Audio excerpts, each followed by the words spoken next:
Good evening, ladies and gentlemen. Tonight we just saw a fantastic game by Miami Heat and especially Jimmy Butler in order for them to take game 3 off of the Lakers and make this a much more interesting series than it was coming into the day. Jimmy Butler really led this team to a victory. He finished with 40, 11, and 13, a 40-point triple-double in the NBA Finals. I'm not sure if that's ever been done before. I don't remember if they said it or not on the broadcast, but just an outstanding effort from Jimmy. He shot 14 for 20 from the field, got to the line 14 times, and made 12 of those free throws. Just a great performance from Jimmy Butler. And this was really him putting one to the critics because after those first two games, people were like, well, Jimmy played pretty well, and it just wasn't enough for this team, so Jimmy probably can't be the first option on a championship team. Do you still think that now? I mean, I didn't even make a video for either of the first two games because neither of them were particularly interesting to me, and I didn't feel like there was a whole lot that could be gleaned from those games. The Lakers just looked like a superior team, and it looked like they were going to fly through this series, but tonight we saw a lot of things from the Miami Heat, led by Jimmy. He was the main thing, but we saw lots of things that point towards this team being able to make this a series. Kelly Olynyk also had a huge game for them. He had 17 points and 7 rebounds, made 3 threes, and played pretty well for them in order to help them come up with this victory. I mean, really, it was mostly Jimmy, but Kelly Olynyk was certainly a worthy sidekick.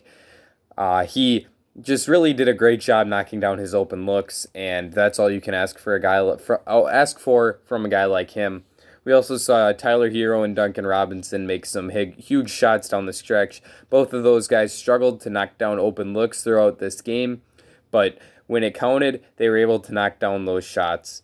And that's what they're going to need from those two moving forward. They're the shot makers on this team, especially with Dragic outside of Jimmy. Those are the guys they're going to lean on for scoring.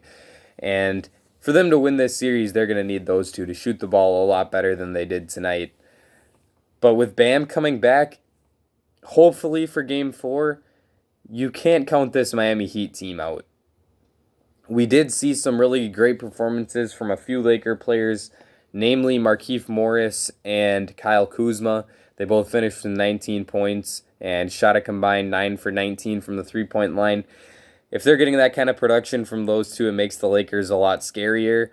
However, it wasn't enough tonight to push them over the top against this fighting Miami Heat team. And I just think that this game really came down to Anthony Davis.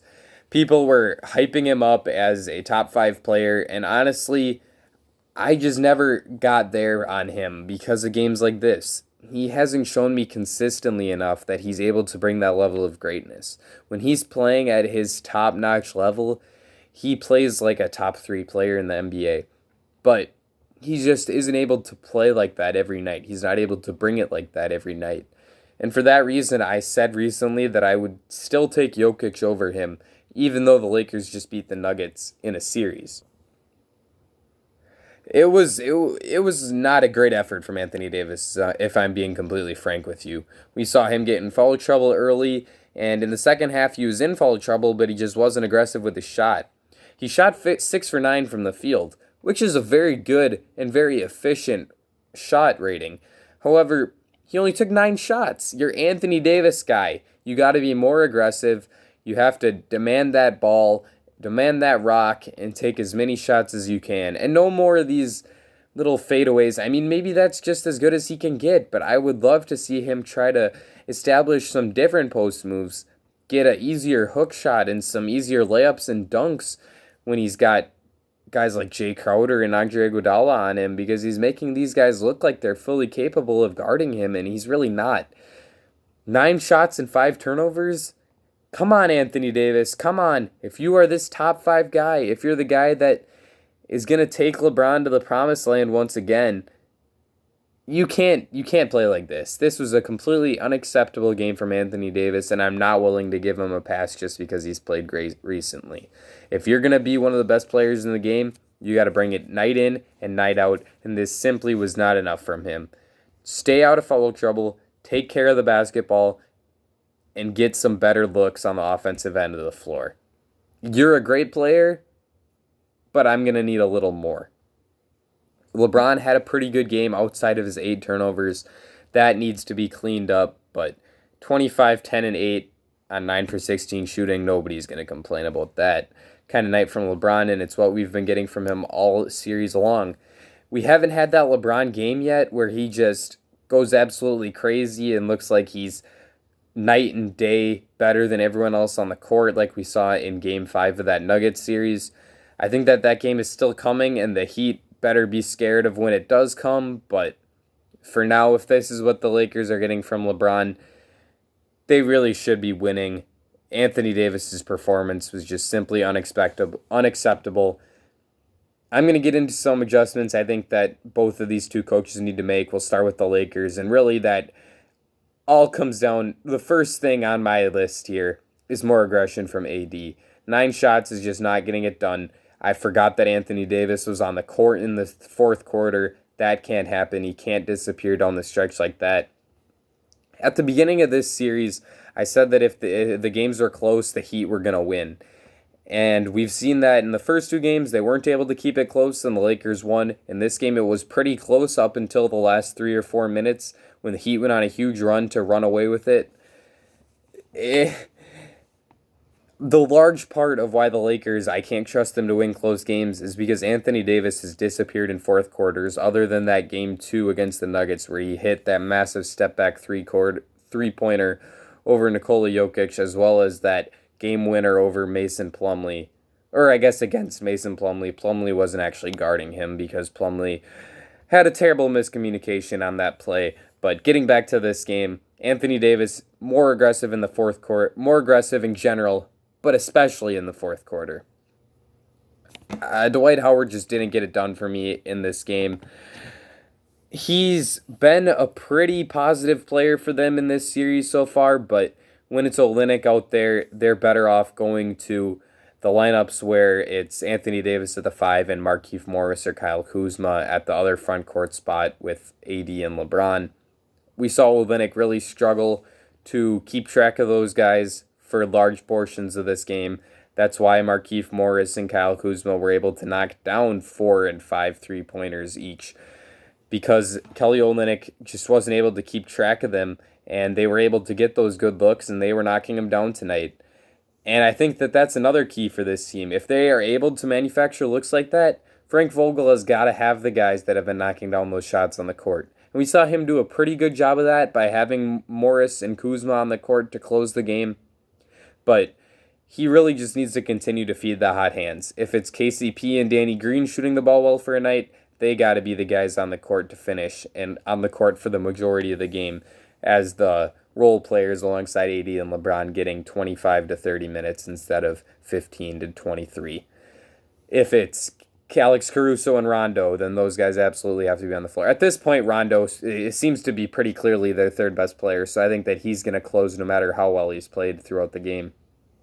But Frank Vogel needs to continue to feed the hot hand in that way and continue to have his shooters that are knocking the shots down on the court alongside the 2 offensive focal points in Anthony Davis and LeBron. Finally, the Lakers just need to take care of the ball better. 19 turnovers overall isn't very good at all, especially when 8 of them came from LeBron and 5 came from Anthony Davis. Those guys got to clean it up, take care of the ball more. This team was only able to score 104 shots, and they were able to shoot 33% from the three-point line. And usually when they shoot that well from the 3, this is a pretty tough to beat team. Usually they have to shoot under 30% if you're going to have a shot at beating them. But in this game, they gave the Heat a shot to win with all of their turnovers, and the Heat jumped all over that with Jimmy Butler's masterful performance. And I feel like I didn't talk about that enough. Jimmy Butler looked like straight up 2019 Kawhi in this game. He looked like a guy that can drag his team to the finals no matter who else is on the court around him, because for a large portion of this game, I mean, to close the game, he had Kelly Olynyk, a struggling Tyler Hero, and a struggling Duncan Robinson, and Jay Crowder, who hasn't been great either, as the closing lineup. And it just felt like he could have been playing with me and 3 of my buddies, because he wasn't going to let this team lose.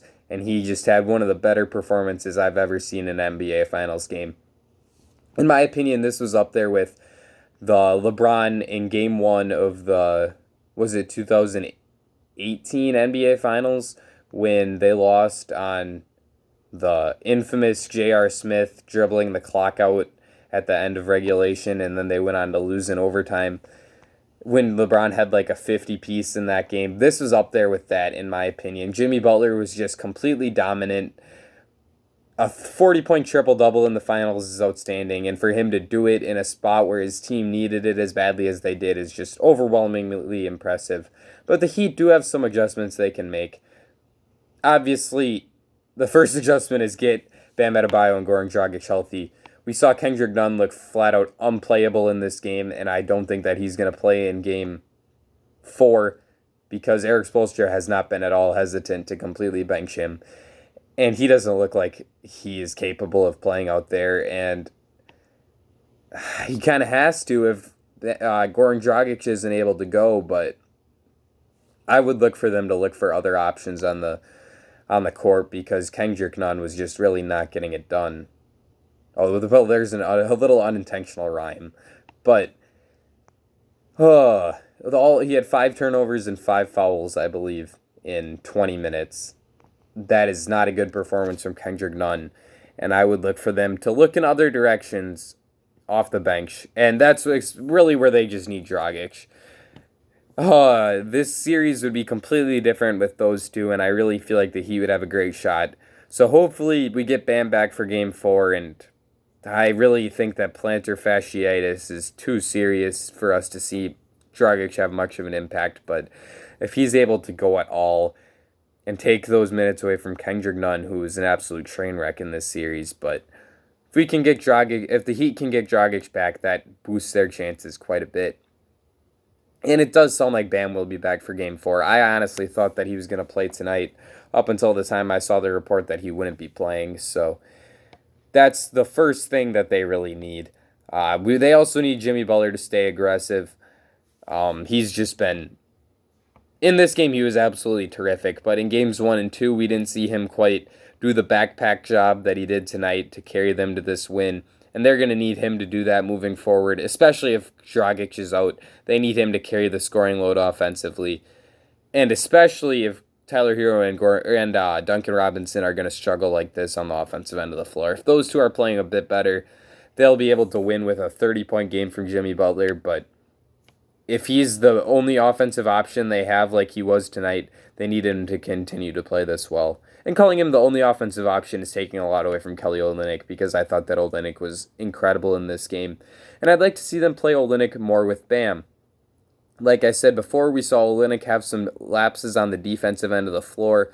However, I think that the spacing that he provides on the offensive end is just such a big boost over having Jay Crowder and Andre Iguodala out there. We saw Crowder shoot the ball well earlier in these playoffs, but he's been struggling for a while now. I actually think he had a decent game from 3 tonight, but I would just rather have Olynyk out there. So I think the best 5-man lineup they can have, well, the best 5-man lineup they could have, in my opinion, would be, in this series specifically, it would be Dragic, Hero, Butler, Olynyk, and Adebayo.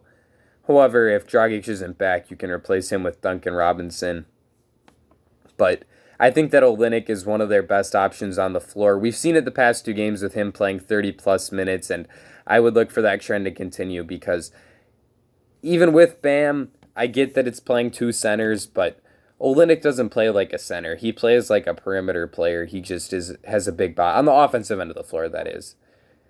The defense is the question mark, but I really just trust Kelly Olynyk, and I think that he's a guy that can make a big difference in this series, especially because of his ability to take Dwight Howard out of the game, because Howard didn't look playable when Olynyk was on the court due to his inability to guard Olynyk on the defensive end of the floor.